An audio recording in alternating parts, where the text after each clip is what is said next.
relationship, you will confront a situation where misunderstandings arise between you and your spouse at some point, but there are always simple ways to address them. A healthy connection is one in which the other person comprehends your feelings and thoughts. 1.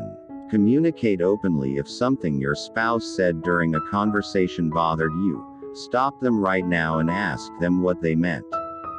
Don't jump to conclusions too quickly.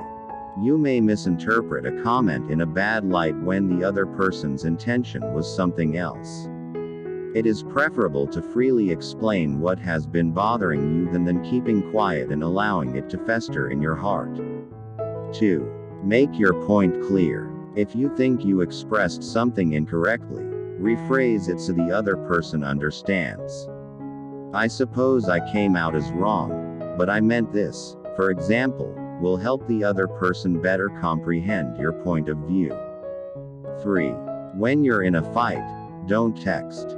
If you and your partner are having a disagreement or a dispute, instead of settling it over text, try seeing your partner face to face and working out a solution.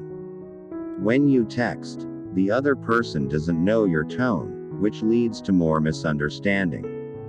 To resolve the disagreement, try calling or meeting the person instead of texting. 4. To disagree is to agree. If you believe you are correct and your partner believes they are correct, find a middle ground rather than arguing. It is not necessary to persuade your partner all of the time. Sometimes you must agree to disagree. 5. Maintain your composure and concentrate on the positive aspects of the situation. Every relationship has some redeeming qualities to consider.